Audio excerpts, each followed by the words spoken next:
आदाब नाज़रीन, मैं सनम एजाज और आप देख रहे हैं पाँच का पंच सनम के साथ। और पाँच का पंच हम उन पांच बड़ी खबरों को आपके सामने रखते हैं जो पिछले 24 घंटों में जेर बहस रही हो, जिन पे बात हो रही हो और जम्मू कश्मीर के हालात के साथ जुड़े रहे हों, मुल्क के वाक़ात के साथ जुड़े रहे हों। तो पाँच का पंच में आज पांच बड़ी खबरें हम आपको बताएंगे कि पांच बड़ी खबरों में पहला आप देख रहे हैं सेंटर ऑफ द स्क्रीन, यानी इस टेलीविजन स्क्रीन के पांच खानों में जो आपको पांच खबरें नजर आ रही है, उनमें पहली खबर जो है वो सेंटर में और पार्लियामेंट के अंदर का जो सूरत हाल जो विजुअल्स देख रहे हैं। और पार्लियामेंट में बाज़ाब्ता तौर पे ओबीसीज एससीज के हवाले से जो बिल लाया गया है, ये बिल जम्मू कश्मीर से मुतालिक है। और इस बिल में साफ जाहिर है कि जम्मू कश्मीर में एक नया डायमेंशन, एक नई पहुंच है। जम्मू कश्मीर में अभी तक ओबीसीज एससीज को रिजर्वेशन जो है, पॉलिटिकल रिजर्वेशन नहीं दिया कर जाती थी। और अब जो 5 अगस्त का फैसला हुआ है उसके बाद ये सारी सिचुएशन बदली है। और एक बार फिर अब जम्मू कश्मीर में जो ओबीसीज एससीज की रिजर्वेशन है वो पॉलिटिकल रिजर्वेशन भी होगी, और जो डीडीसीज बीडीसीज हैं, इवन के पंचायतों तक रिजर्वेशन होगी। और ख़वातीन के लिए भी रिजर्वेशन की बात है, 33% करीब रिजर्वेशन ख़वातीन को मिलेगी। और इसमें बाज़ाब्ता तौर पर बिल आ चुका है। अब पार्लियामेंट में पास होने के बाद बाज़ाब्ता तौर पर सदर के ऑर्डिनेंस का इंतजार रहेगा और उसके बाद ये बिल लागू जम्मू कश्मीर में होगा। और माना जा रहा है कि आने वाले इंतखाबात में ये बिल ज़रूर भी आ जाएगा। और आप दूसरी खबर देख रहे हैं बिल्कुल स्क्रीन पे ऊपर सबसे राइट में, या यूं कहें आपके लेफ्ट में, हमारे राइट में बिल्कुल एक खवातीन नजर आ रही हैं। और ये खवातीन सीना खूबी कर रही हैं, वाविला कर रही है। ये अनंतनाग की खवातीन है और अनंतनाग की खवातीन की सीना खूबी वाविला की वजह यही है कि खातून को अस्पताल में, अनंतनाग के अस्पताल में दाखिल किया गया। इल्ज़ाम है कि डॉक्टर्स ने अटेंड नहीं किया और उसकी मौत वाक़ा हुई। इल्ज़ाम यह है कि डॉक्टर्स करीबन 2 घंटे तक वो तड़पती रही, बिलखती रही, उसके अटेंडेंट थे लेकिन डॉक्टर कोई नहीं था जीएमसी अनंतनाग में, और उसके बाद उसकी मौत वाक़ा हो गई।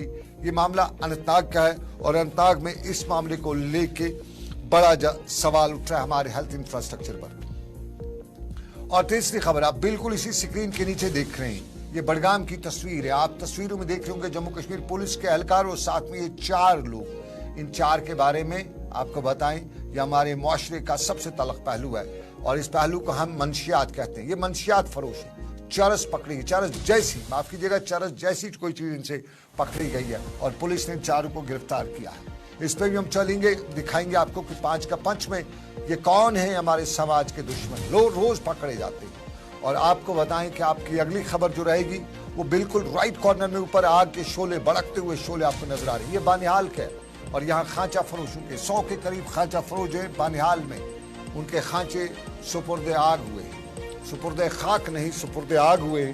और इस सुपुर्द आग करने पर इल्ज़ाम मुकामी लोग भी लगा रहे थे कि किसी ने किया है, लेकिन आखिर दुश्मनी किसको इनसे।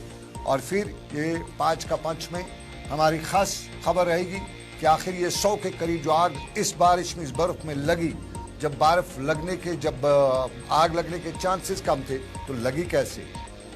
तो ये हमारी बड़ी खबर रहेगी। लेकिन इसके बाद हम चौथी जो 5वीं खबर है वो आपको तस्वीर में आप देख लेंगे बर्फ। ये कल की तस्वीर है, कल हमने बर्फ देखी, लेकिन एक हफ्ते तक अब हमें बर्फ के शायद दीदार करने को ना मिलेंगे। ये मौसम तो बर्फ का था, लेकिन महकमा मौसमियात कहता है कि अब फिलहाल 14 तक आपको इंतजार करना पड़ेगा, यानी एक हफ्ते तक हमें इंतजार करना पड़ेगा बर्फ का, तब जाके दोबारा कहीं बर्फ पड़ेगी, तब चिल्ला बच्चे के आसपास के दिन होंगे। तो चिल्ला बच्चा करेगा कमाल। चिल्ला खुर्द ने भी कुछ जमाल दिखाया, चिल्ला बच्चा और चिल्ला खुर्द कुछ कर नहीं सके, चिल्ला कलान कुछ नहीं कर सका। अब चिल्ला खुर्द के बाद चिल्ला कलान पे उम्मीद है। लेकिन सबसे पहले हम दिल्ली चलेंगे ओबीसीज की बात को लेके। ओबीसीज और एससीज को लेके जम्मू कश्मीर में जो बिल है बाज़ाब्ता तौर पे पेश हो चुका है और इस बिल के बाद क्या कुछ सूरत निकल के आती है, कितनी रिजर्वेशन है, वो बिल पास होने के बाद ही हो जाएगा, मालूम हो जाएगा। लेकिन 5 अगस्त 2019 के बाद लिए गए फैसलों में एक बड़ा फैसला और बाज़ाब्ता तौर पे ये इस हफ्ते पार्लियामेंट में बिल पेश हुआ है। और इसमें मुअज़्ज़ज़ जो सुप्रीम कोर्ट में बिल जो पेश हुआ है उसमें ओबीसीज एससीज और खवातीन को 33% रिजर्वेशन। और इस 33% रिजर्वेशन में जम्मू कश्मीर में आने वाले चुनावों पे कितना असर होगा ये वक्त ही बताएगा। फिलहाल जो गुज्जर बरादरी एसटीज के लोग हैं उनकी रिजर्वेशन पिछली बार हो चुकी है। ये पॉलिटिकल रिजर्वेशन की बात है, पॉलिटिकल रिजर्वेशन दी जा रही है। और इन जो कबीले हैं, इन जातों की अपलिफ्टमेंट के लिए बताया जाता है कि इनको पॉलिटिकल माइलेज जो है जरूरी नहीं चाहिए। लेकिन सबसे बड़ा सवाल ये है कि पहाड़ियों का बिल है उसका क्या हुआ, उस हवाले से भी। लेकिन ताबिश कमाल से हम दिल्ली बात करेंगे। ताबिश कमाल से हम जानेंगे। ताबिश, बहुत बहुत शुक्रिया। बताइएगा क्या कहते हैं आपके सूत्र, क्या कहता है पार्लियामेंट के अंदर? ताबिश, क्या कहते हैं दिल्ली में पार्लियामेंट के बाहर और पार्लियामेंट के अंदर ये सारे मामले को लेकर, खासतौर पे जम्मू कश्मीर में ओबीसी एससी की जो रिजर्वेशन है, पॉलिटिकल डायमेंशन चेंज हो पाएगा? देखिए सनम, चूंकि 40% ओबीसी यानी 40% ओबीसी है जम्मू कश्मीर में, और सरकार बखूबी जानती है कि अगर आपको ओबीसी वोट चाहिए तो आपको ओबीसी को लुभाना होगा, और इसीलिए तरह तरह से सरकार नए नए जो आयाम है वो कायम करने की कोशिश कर रही है, और इसी वजह से सरकार ओबीसी बिल लेकर के आई है। हालांकि लोकसभा में ये बिल इंट्रोड्यूस कराया जा चुका है, अब इसको राज्यसभा में इंट्रोड्यूस कराया जाना है। उसके बाद ये यहाँ से जब दोनों सदन से पास हो जाएगा, उसके बाद ये राष्ट्रपति के द्वार जाएगा, वहां उसके बाद इस पर राष्ट्रपति अपनी मोहर लगाएगी, तब ये कानून बनेगा। लेकिन 40% जो ओबीसी है कहीं ना कहीं सीधे सीधे उस पर सरकार की नजर है, और इसलिए सरकार इस बिल को बहुत ज्यादा इंपॉर्टेंस दे रही है और पास कराना चाहती है। दोनों सदनों से पास हो जाए, कानून बन जाए। दूसरी अहम बात यह कि आज गृह राज्य मंत्री यानी MOS home minister Nityanand Rai ने होम मिनिस्टर अमित शाह की तरफ से इस बिल को आज पेश किया और कहा कि सूबे में जो भी लोकल अर्बन बॉडीज के चुनाव है, चाहे नगर पालिका, नगर निगम या BDC जो भी चुनाव है, उन सब पर अब ओबीसी का आरक्षण लागू किया जाएगा। 370 हटने से पहले सरकार के नए कई कानून जम्मू कश्मीर सूबे में लागू नहीं होते थे। ऐसे ये जो बिल था ये भी वहां पर लागू नहीं होता था, लेकिन चूंकि पिछले साल दिसंबर में के आरक्षण को लेकर के प्रावधान तैयार कर दिए गए थे, और अब सरकार ने इस पर पूरा एक खाका तैयार कर लिया है। आज नित्यानंद राय ने बिल रखा और 33% आरक्षण, 33% आरक्षण अब ओबीसी को मिलेगा। तो अब आप सीधे सीधे ऐसे समझ सकते हैं कि ओबीसी की जो भागीदारी होगी चुनाव में, पॉलिटिक्स में, वो बहुत ज्यादा अब बढ़ जाएगी। पहले हम देखते थे कि सीटों के हिसाब से पॉलिटिकल पार्टी वहां पर नेताओं को तरजीह देती थी, लेकिन अब उनकी मजबूरी हो जाएगी जो 33% आरक्षण ओबीसी को लेकर के सरकार नया स्ट्रक्चर तैयार करती है, तो आपको 33% ओबीसी को आपको चुनाव लड़ाना ही लड़ाना होगा, चाहे कोई सा भी चुनाव हो। अब ऐसे में सवाल ये उठता है, चूंकि ये पार्लियामेंट में इंट्रोड्यूस हुआ है लोकसभा में, अब इसको राज्यसभा में जाना है, और राज्यसभा की सरकार के पास कितना समय लग सकता है? ताबिश, कितना समय लग सकता है इसको पास होने में? फाइनल शेप ऑर्डिनेंस के जो प्रेसिडेंट को इसमें हस्ताक्षर करना होता है, लगभग कितना समय लग सकता है? आपको उम्मीद है कि सेशन?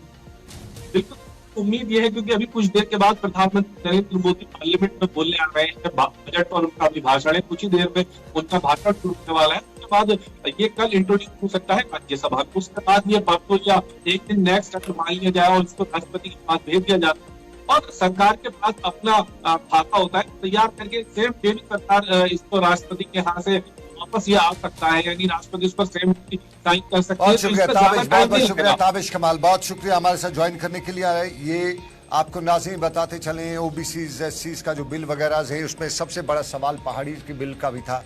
पहाड़ी के बिल के हवाले से हमें खबरें मिल रही हैं कि फिलहाल पीछे ही रखा गया है, और पहाड़ियों के हवाले से भी खबरें दिल्ली में डेरा जमाए हुए हैं। गुज्जर बरादरी के लोग, कुछ लोग उसकी मुखालफत भी करते हैं, लेकिन ओवरऑल खबर यही आ रही है कि उसको अब कहीं ना कहीं वो अगर बिल पास होता है तो मान लीजिएगा जम्मू कश्मीर में असेंबली के इंतखाबात भी आ सकते हैं। तो कहीं ना कहीं लिंक नज़र आ रहा है उसका, वो असेंबली के इंतखाबात से। बताया जा रहा है, कुछ ज़रा ये भी बता रहे हैं कि पार्लियामेंट में पास नहीं होगा तो अगले जब इंतखाबात जम्मू कश्मीर में असेंबली के होंगे तो उससे पहले उसको पास किया जाएगा, ताकि फ़ायदा भी हासिल किया जा सके। ये पहाड़ियों की बात, लेकिन आपको अब ज़रा दूसरे पड़ाव पर लिए चलते हैं। आपको हम दिखाएंगे जनूबी कश्मीर का अनंतनाग, और अनंतनाग का गवर्नमेंट मेडिकल कॉलेज, और ये कॉलेज की नहीं बल्कि घर की तस्वीर है। ये सीना को भी कर रही खवातीन है, रो रही है, चिल्ला रही है, क्योंकि इस घर में मौत वाक़ा हुई है। एक जवान साला खातून, 30 से 35 साल की उम्र की खातून की मौत वाक़ा हुई है। आज सुबह का वाक़ा, उससे GMC अनंतनाग लाया गया था। GMC अनंतनाग में इनका इल्ज़ाम है कि डॉक्टर नहीं था, और डॉक्टर न होने की वजह से 2 घंटे तक वो डॉक्टर को ढूंढते रहे, उससे बाकी चीज़ें करते रहे, लेकिन डॉक्टर नहीं मिला। तो उसके बाद जब सही टाइम पे इलाज, ट्रीटमेंट नहीं मिला, तो उस जवान साल खातून की मौत वाक़ा हुई। तो ये मौत वाक़ा होने पे इल्ज़ाम है कि नेग्लिजेंस ऑफ डॉक्टर्स। इस नेग्लिजेंस पे हम भी बात करेंगे, लेकिन पहले इल्ज़ाम बताइए, सुनिएगा क्या बता रहे थे इल्ज़ाम अपने में।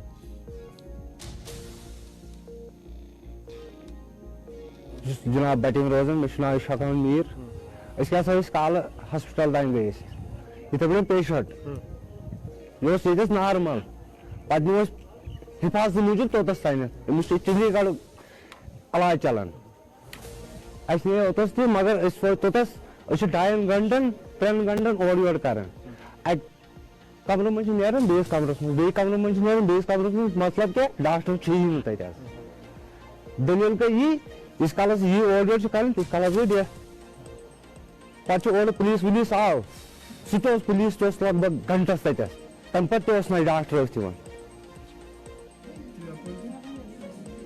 ये कश्मीरी में बता रहा था और कश्मीरी में आप अगर मैं ट्रांसलेट करूं तो 2.5 घंटे तक कह रहे थे तड़प तड़प के इसकी जान गई है। पुलिस भी आई, पुलिस भी मौके पे पुलिस के पास भी गए क्या भाई ये हो रहा है, वहां पे पुलिस भी आई, पुलिस ने भी देखा डॉक्टर कोई नहीं था। तो इससे बड़ा संगीन इल्जाम हमारा ये मेडिकल कॉलेज है, गवर्नमेंट मेडिकल कॉलेज अनंतनाग। अगर मेडिकल कॉलेज में डॉक्टर नहीं होंगे नाइट ड्यूटी पे, अगर मेडिकल कॉलेज में सीनियर्स नहीं होंगे तो फिर इस सिस्टम का हम क्या कह सकते हैं, ये सबसे बड़ा सवाल है। और इस सवाल पे प्रिंसिपल डॉक्टर फरहाना से पूछा गया, हमारे नुमाइंदे ने वहाँ के प्रिंसिपल डॉक्टर फरहाना से पूछा कि इल्ज़ाम ये है। जवाब डॉक्टर फरहाना का सुन लीजिएगा, वो बता रही हैं कि हमारे पास सीसीटीवी कैमरा है, हम सबको दिखे, नेग्लिजेंस होगी तो नहीं बख्शा जाएगा। जरा सुनिएगा उनकी बात। 5 आया है, 6:45 PM yesterday आया है। The patient was very serious when she was admitted. Patient had CA pancreas था patient को and she had already been operated in PGI Chandigarh इसके लिए। और जब patient को admitted किया गया तो patient was already in shock and दो patient को थोड़ा सा कोशिश किया resuscitate करने की, the patient did not survive। जो डॉक्टर कर सकते थे वहां पे जो ऑन ड्यूटी थे उन्होंने वो सारा कुछ किया, उन्होंने IV लाइन लगाया, they did the needful, but in spite of doing the needful, the patient did not survive। हमने एक inquiry committee बिठाई which comprised of senior head of departments and वो अपना रिपोर्ट within 24 hours देंगे along with CCTV footage। ये हम present कर रहे हैं एंड इसमें हम देखेंगे कि कौन कल्प्रिट था, अगर डॉक्टर ने कोई नेग्लिजेंस था जैसे ये मेडिकल कॉलेज